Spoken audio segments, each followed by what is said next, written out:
Hey guys, what's up, and welcome to the first episode of Watch It Wednesdays, a series where we pick a movie that we love, hate, or haven't seen yet, and we watch it. Today we're going to be starting our venture into the golden era of Disney movies, and we'll be starting with Snow White and the Seven Dwarves. So go make some popcorn, grab a drink, and let's watch it. Hey guys, Future Zay coming in for a second, just to let you know that my audio did get corrupted up until this point, so you're going to hear the onboard camera audio, so just bear with it for now, and everything will be cool in a minute. Oh, before we jump into the movie, I feel like I should mention at the very end of this video, we're going to be rating Snow White and the Seven Dwarves. I have a whole system that I created about 2 videos ago where we judged Black Widow, where we can give it an actual numerical score, and that way we'll be able to see how it lines up compared to all the other movies we're going to be watching. So guys, now is the time to place your bets. Which movie do you think we're going to end up liking the most out of all the Disney Golden Era films? Those being Snow White and the Seven Dwarves, Pinocchio, Fantasia, Dumbo, and Bambi. What do you think we're going to like the most? Let me know in the comment section down below. Okay, back to the video. Thanks, guys. Ah, yeah, look at that old title card. I'm really excited to watch this. I haven't actually seen it all the way through. My sincere appreciation to the members of my staff whose loyalty and creative endeavor made possible this production. Yeah, a little bit of background if you guys didn't know, this is the first feature-length animated movie. So we've got some craziness going on with this being made. Ah, yeah, look at this old book intro, I love it. I was gonna say, look at Sleepy in the middle there, but I don't know if there is one called Sleepy. I only need to learn their names with this. Once upon a time, there lived a lovely little princess named Snow White. Her vain and wicked stepmother, the queen, feared that someday Snow White's beauty would surpass her own, so she dressed the little princess in rags and forced her to work as a scullery maid. Each day, the vain queen consulted her magic mirror. Magic mirror on the wall, who is the fairest one of all? And as long as the mirror answered, you are the fairest one of all, Snow White was safe from the queen's cruel jealousy. Ooh, and look, and there's a dagger. Foreshadowing. Alright, look at that multi-plane camera for the animation. Multi-plane cameras with animation like this would literally be like one painting for the background on a piece of glass, and then as you got closer and closer, each level would have a different painting, so you can make it look like you were zooming through, or like there's parallax when you were moving. Who is the fairest one of all? Is it me? Hair black as ebony, skin white as snow. This dude's 2/3 of the way there. You see his bright red lips and his white skin? He's just trying to describe himself. He's like, as soon as I get a wig, it's over for you all. Okay, Snow. Rocking the old Crocs. Want to know a secret? I put a body down this well. I'm wishing. I love how scared the birds got. They're like, dude, she wasn't lying. There's really a body down there. Hey, that's a really cool shot with the water from underneath like that. Jesus Christ, dude. I love the way she runs. Dude, could you imagine if you were just hanging out alone at your house, or no, at your job, basically, and some dude pops up and like chases you up a tower, and then he's like, oh, did I scare you?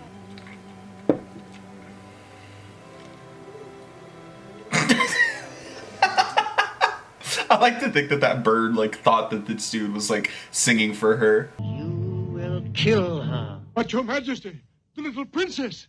Silence! What did he's a huntsman. What did he think she called him in for? And then you'll bring her into the forest alone and vulnerable, and you'll hunt a pig for her and make her bacon bits. Hello there. What's the matter? He's scared of you, Snow. Your legend is spread into the forest. She'll throw you down a well if she finds you alone, little birdie. Oh, that hand is beautifully animated. Okay, how did they animate that water? Is this like a remastered version or something? Because that looks new. And it didn't look the same as when they just showed that raccoon either. Yeah, see, look, the water looks different right there. Still looks great, actually. Well, that one squirrel was just getting it. I can't sleep in the ground like you. Why is she coming at them like that? I can't sleep in the ground like you. I could never be so dirty. What if they took her to a well? It's your turn. Ooh, it's dark inside. That way they won't see us coming. What do you guys think? Somebody came into your house and cleaned it up and was like, hey, I need to stay here indefinitely. Would you take them in just because they cleaned? All the birds are cleaning. By that logic, they should all live there. Okay, I don't want to be like negative. I don't feel like I'm like trying to come into this as like a cinema sins kind of thing. I want it to be fun, and then at the end we just kind of, you know, share our thoughts. So bear with me really quick while I while I am a little negative, this song's going on forever. And I'm cool with like musicals and musical bits, but this just feels like it needs to stop. You know, I felt the same way with the running scene too. We'll definitely have to keep note of that when we get to the grading section. Oh, hell yeah. Look at that mine. Okay, I actually really like this song apparently. By the end of this, there's one thing I want to know. Which of these dwarves will I feel the most closely linked to? Are those chocolate chip mushrooms? Search every hook and granny, Crooked Nanny. You know what? I thought I'd relate most to Sleepy, but the way that Doc keeps messing up his words, I'm thinking I might be him. Do we ever find out any lore about the dwarves? Like where they came from or who they even are? Are they all related? Also, I'm pretty sure they've been looking for her for over 5 minutes. And all females is poison. They're full of wicked wild. Oh my god. He said, if she breathes, she's a thought. I never heard anybody talk about how Doc messes up his words as like a character trait. And I think it's Killy Root. I mean, Shilly Boot. I mean, really cute. I love that Snow's like, you guys need to take a bath. And then she sends him, wait a minute. Look at Doc's reflection. That thing is terrifying. Then scoop up the water and rub it on your face and go. Now I'm clean. I'd like to see anybody make me wash if it isn't water. Oh my god, Grumpy, shut up. Grumpy would be an anti-masker. So does every scene in this movie just last 9 hours? Okay, well, Dopey's killing it, though. Good job.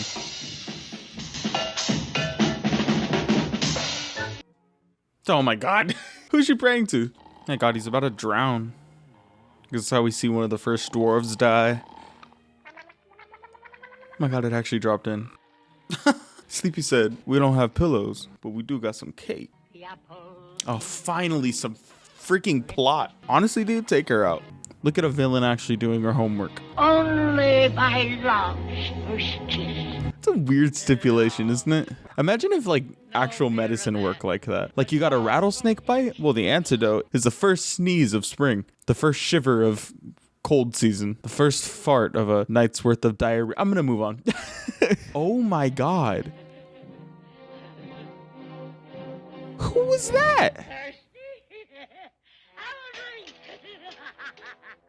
Headcanon, it's Snow White's mom. Okay, so far, Evil Stepmother is like really evil.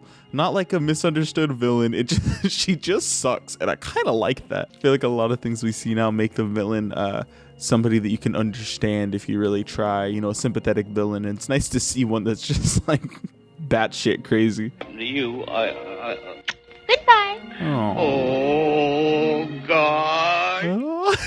I really like Bashful. I think Bashful's really cute. Dwa, dwa, dwa. He was about to scat. Dwa, dwa, dwa.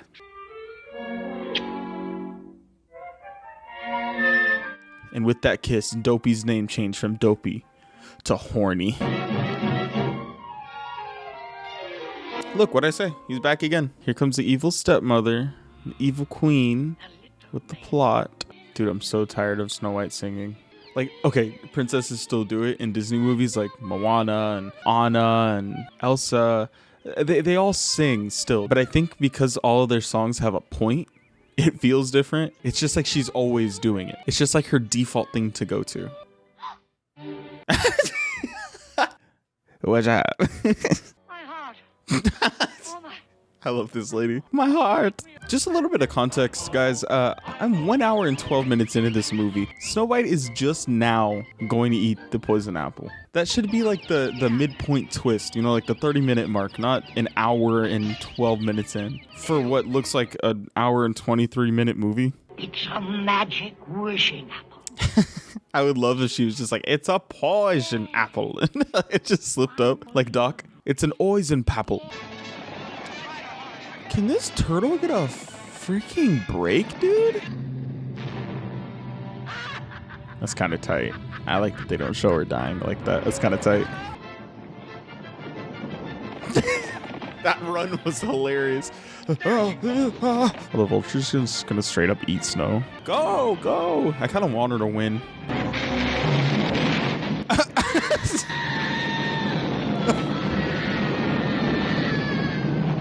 Are you serious?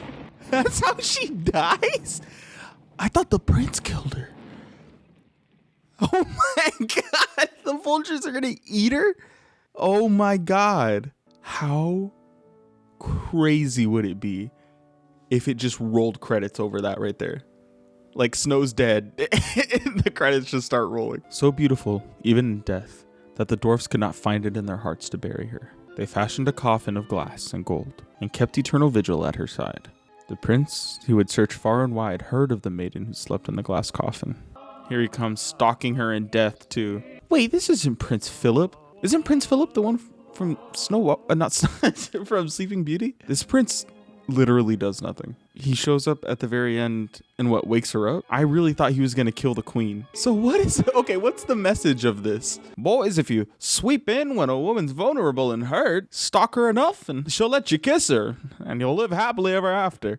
I'd like to think she's being carried because her muscles are all atrophied now. Is this a metaphor? Is this like the end of Pan's Labyrinth and they lived happily ever after? I'll give it a clap. All right, so there's the end of the movie. I don't really like the ending, but let's hop over to the scorecard and figure out what we think of it. All right, so before we get to the grading, let me explain how this is going to work. Each part of these sections is going to be given a score from 1 to 5. So 3 stars is our middle, our baseline, that's going to be completely average. 1 is like the worst we can give, 5 is the best, 2 is below average, 4 is above average. In addition to that, if we deem it necessary, a movie can gain an extra 10 bonus points at the end for the X factor. That's anything that made the movie special enough to warrant an extra 10 points. So with that said, let's jump into the first section. So first up in the first section, we have plot. So I was a little disappointed by the plot, but it's typical fairy tale stuff. But I feel like the fairy tale plot has been so refined as time has gone on. So I would give it a 3 as average, but the new average that's come out is much better. So I'm going to give this a 2. All right, so next up we have structure, and this is where this movie I think completely failed for me. Not only did it feel like everything was saved till the end, but also it felt like things near the beginning were going on too long. The solution to it all was strange and feels like a Deus Ex Machina, like to just have the prince be like, oh, I saved it all, and a bolt of lightning kills the evil lady. Like that feels like it's out of nowhere. So for structure, I'm going to give that a 1. So next up we have themes. If I could give this a 0, I would. There's no like overarching theme of this of like believe in yourself or fight for good or anything like that. If anything, it's saying wait for your prince, and that's not a good message. So I'm gonna give that a 1. Characters. Now the characters are actually pretty strong in this movie. Snow White herself is flat. The prince is pretty flat, but I really like the villain. I feel like the evil queen was like just evil because she's evil, and I appreciate that. And all the dwarves had very distinct personalities, so I'm going to give that a 4. All right, so next up we have the conflict. Now, what was the conflict? The threat of the evil queen gonna kill her? That doesn't feel like it's as good as it should be, let alone even could be. We know that Disney's gonna be capable of incredible storytelling down the road, so I don't think this cuts it. So for the conflict, I'm gonna give it a 1. All right, and then next up we have the resolution. Resolution's a 1. I'm not even gonna give, I guess I gotta give my reasons. The threat was taken out by chance. The prince came and just saved her with a kiss. I don't know, I'm not buying it. I'm giving it a 1. And then lastly for this section, we have the payoffs. What payoffs were there? That True Love's kiss is gonna save her, I guess. It's a 1.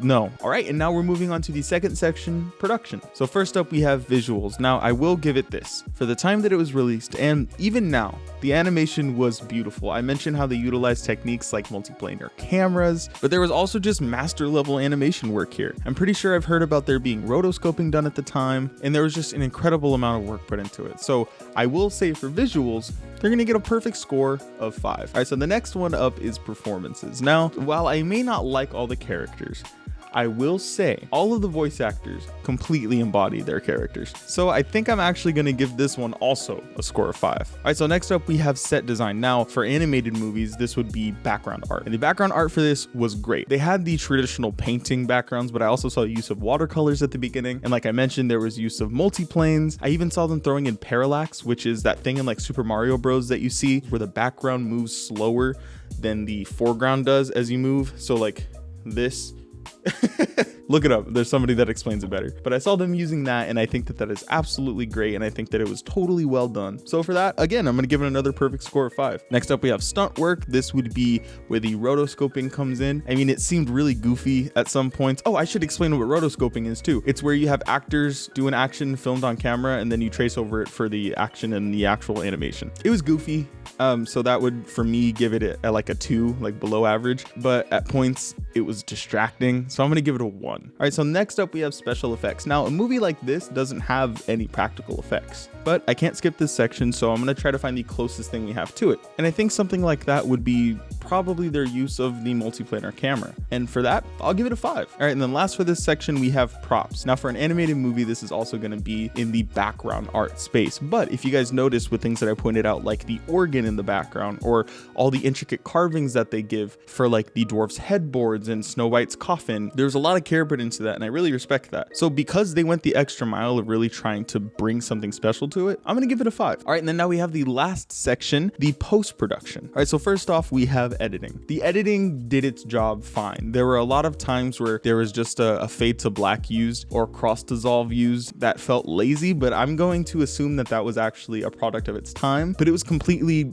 average to me. It was almost unnoticeable, so I'm gonna give it a 3. All right, and so after that we have VFX. So the VFX, the closest thing in this movie that they have to VFX is the animation of like the water and stuff like that.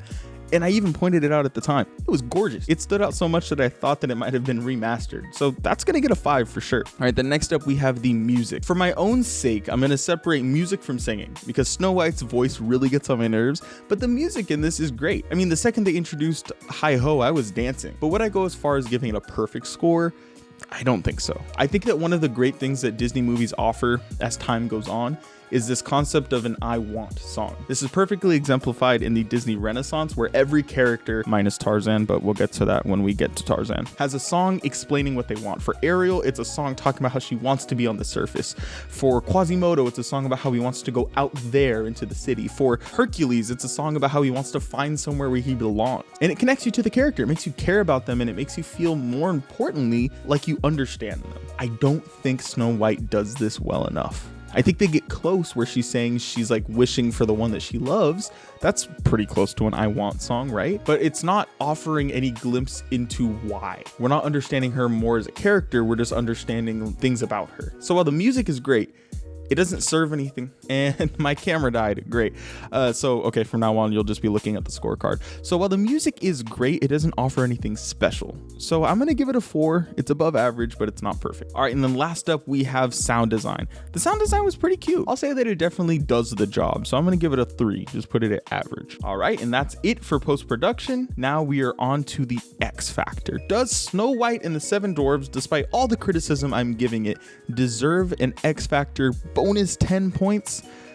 Yes. You know, while I did end up having multiple problems with this movie, I will admit that what it offered, the position that it played as being the first animated feature, it's worth bonus points. This opened up a whole new genre of movie that still dominates the box office today. I mean, how many animated Disney movies come out every year? So Snow White and the Seven Dwarves does in fact receive the X Factor bonus 10 points. So that is the scorecard completely filled out. Bearing in mind that a perfect score is 85, let's tally up the points and see what Snow White and the Seven Dwarves gets. Snow White and the Seven Dwarves receives 62 points, giving us an overall rating of 72%, placing Snow White and the Seven Dwarves firmly in the C column. And with that, our first Watch It Wednesday movie has been watched. Well guys, thank you so much for watching. I really appreciate you being here, and I hope you had a great time on our first Watch It Wednesday. Let me know what you thought of the movie down in the comment section below. What score did you give it? I'm really curious to find out, and I will be checking for your thoughts as soon as the video's up. Make sure to join me next week for the next episode of Watch It Wednesdays, which will be Pinocchio. We're gonna be watching Pinocchio next week, so make sure to subscribe so you don't miss it. Anyway guys, thank you so much for watching. If you liked the video, please make sure to leave a like below and subscribe while you're down there if you haven't already. We have a great little family here, and you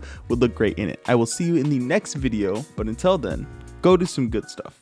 Later.